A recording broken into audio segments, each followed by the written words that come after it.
Emma's Universe podcast. Where do we go from here? Where do we go from here? Emma's Universe podcast. Where do we go from here? Where do we go from here?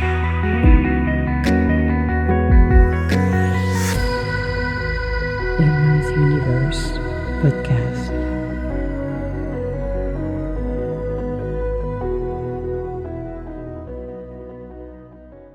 Hello, happy Friday. Yippee-ki-yay. I know, it's like, holy crap, Emma.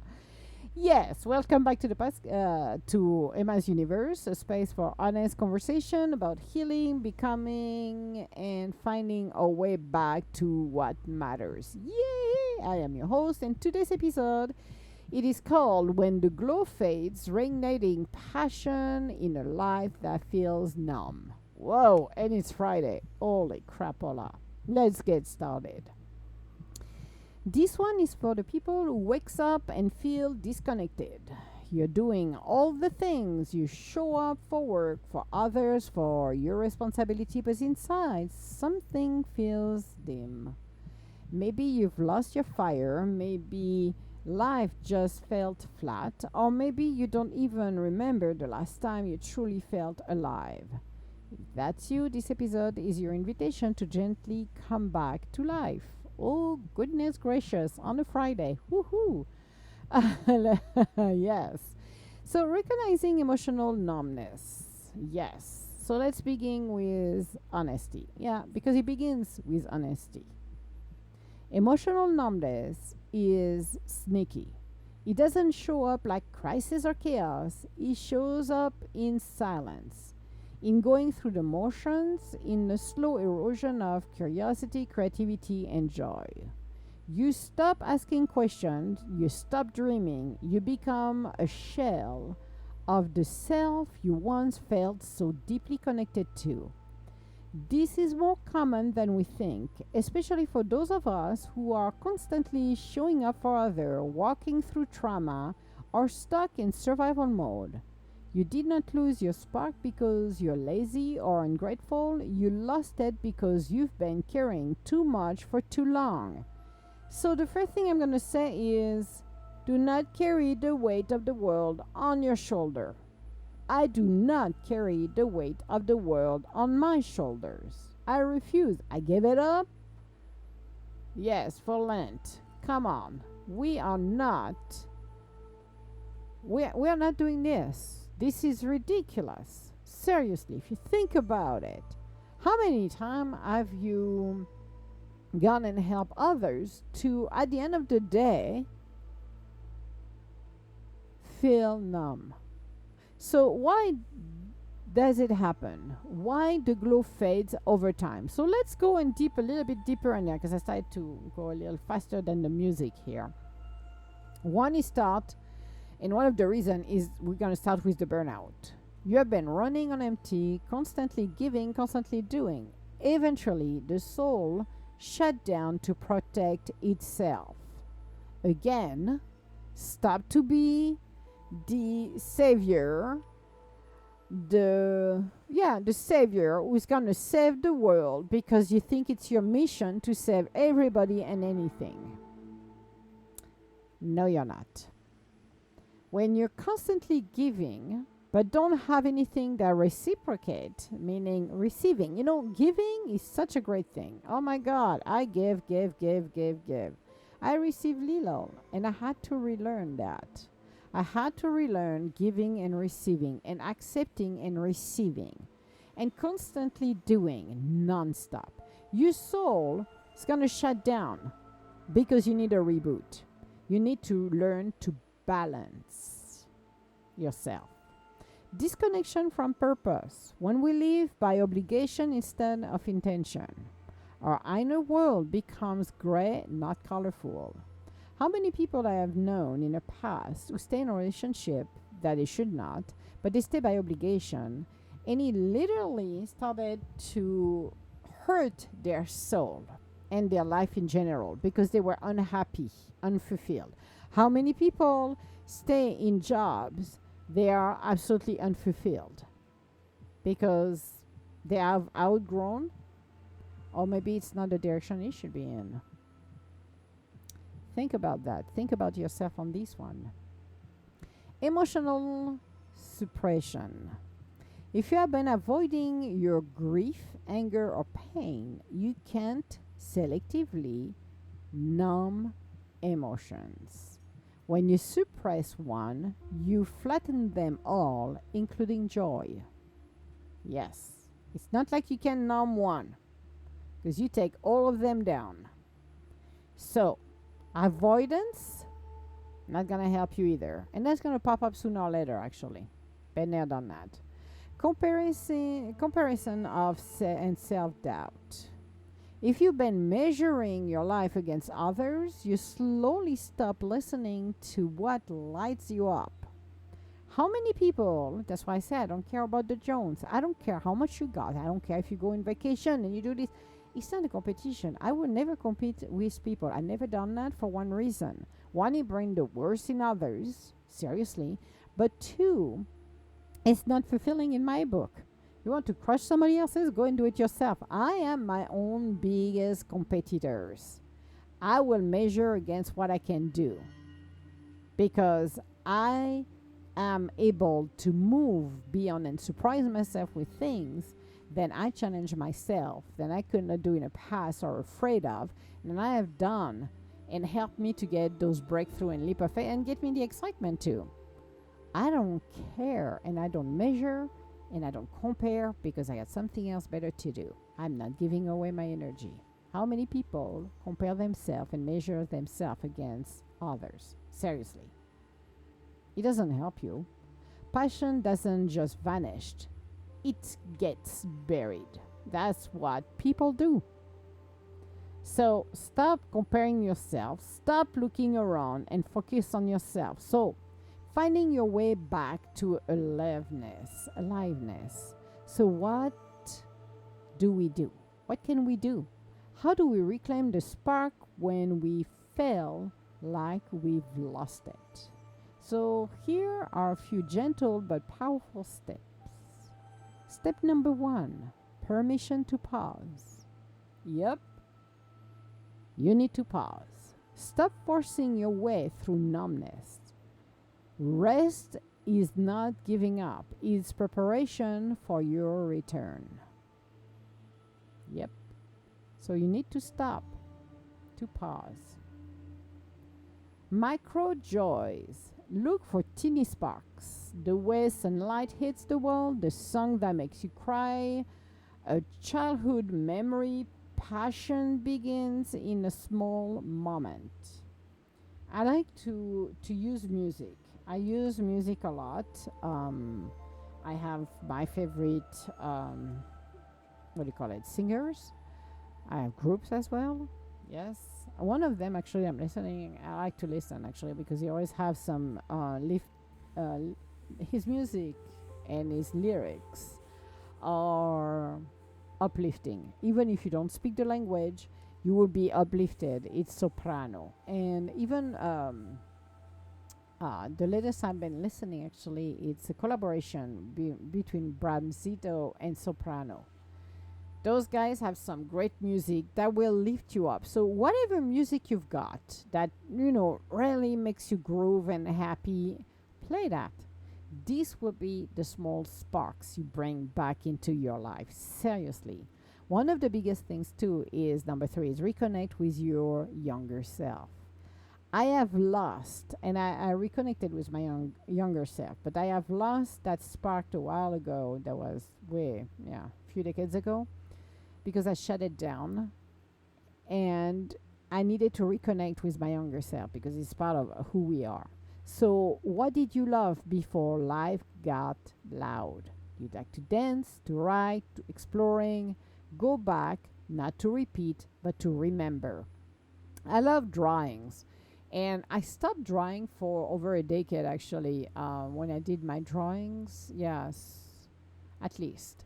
And I restarted to do my drawings. I use pastel, dry pastel, not oily pastel, but dry one.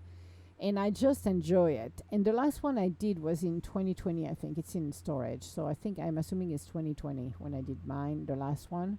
And that was a self-portrait, actually, very nice one. Then I did. It was great, actually. I had a friend of mine I was showing as I was progressing and how it turns out to be. That was great. I really, really loved it. It was an awesome way to do it. But this is the kind of things that, as a kid, what did you like to do? And just bring it back, just to reconnect, just to create that spark again. Let yourself feel again. Aliveness is emotional, so let the tears flow. This is where you go through the healing process. Let the anger rise so you can let it go. Let the joy move through your body. Feeling is the portal back to passion. Feeling it is because you feel with your emotion. This is one of your senses and you have to utilize it. Otherwise, you're shutting yourself down. It's not what the goal is. And also, number 5, said yes to play. Not productivity, not perfection. Play. Let yourself create, laugh, wonder without needing it to mean anything. I like to, when I go play, it could be mini golf, or if I like to go play bowling or anything like that, I don't go with the action of I'm going to go crush everybody else's. I want to have fun and I don't care.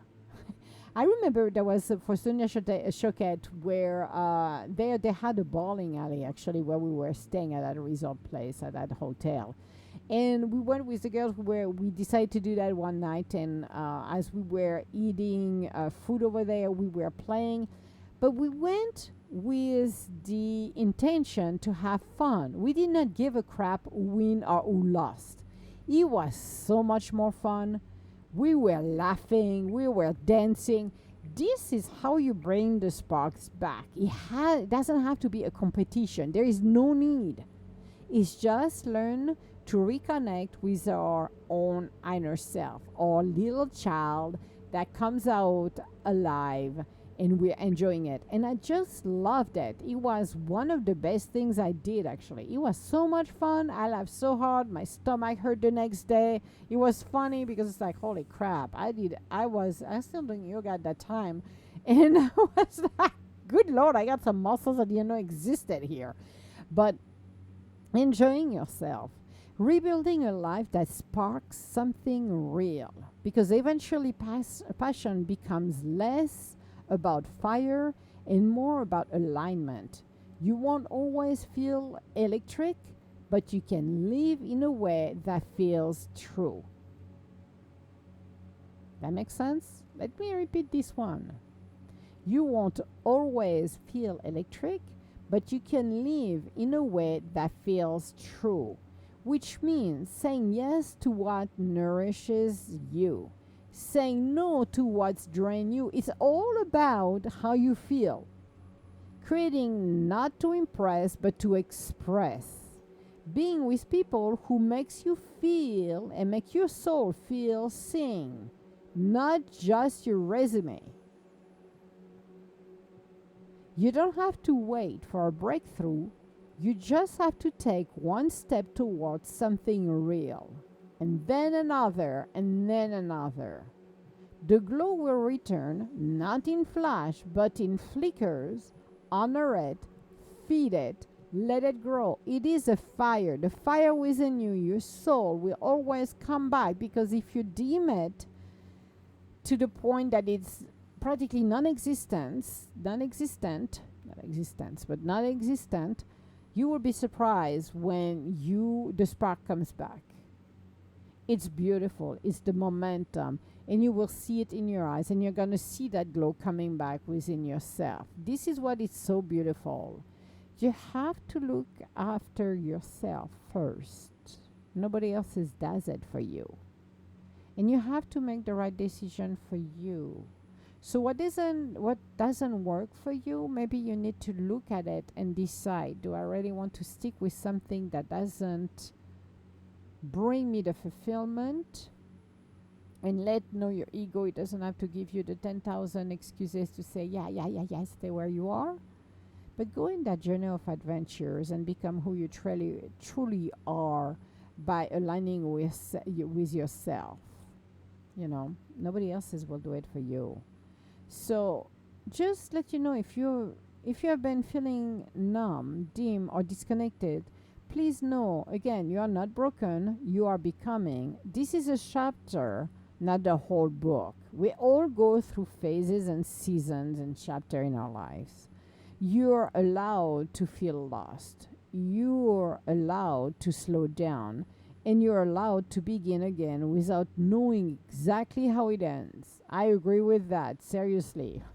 I am right there for you and with you on this one. But seriously, the glow hasn't left you.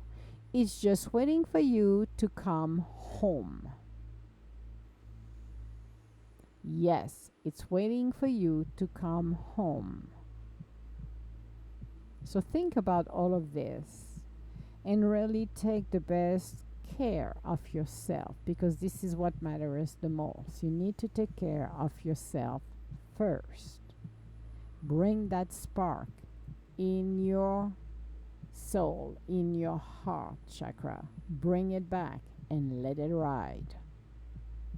Yes.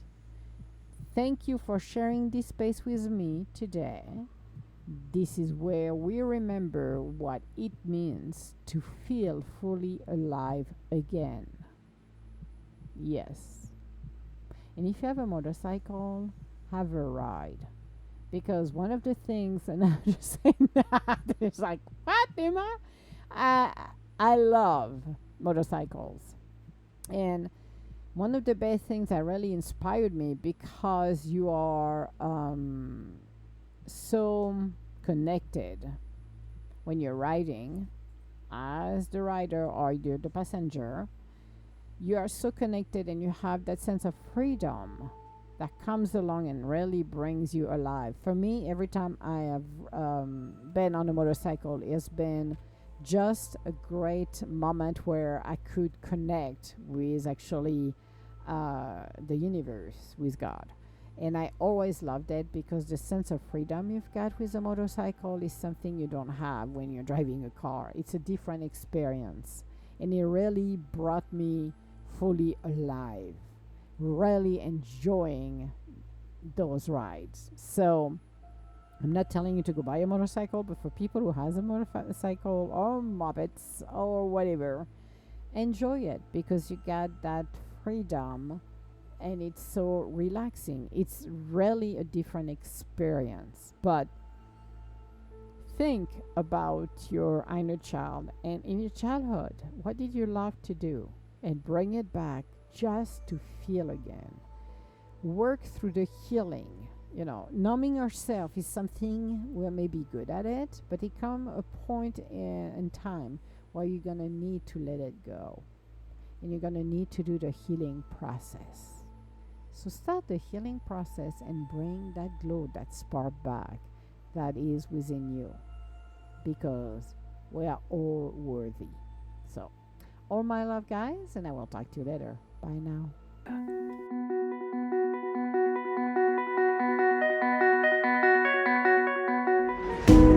Where do we go from here? Emma's Universe Podcast. Where do we go from here? Where do we go from here?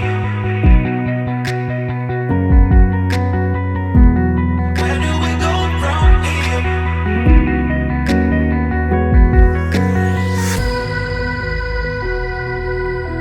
Emma's Universe Podcast.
Universe Podcast.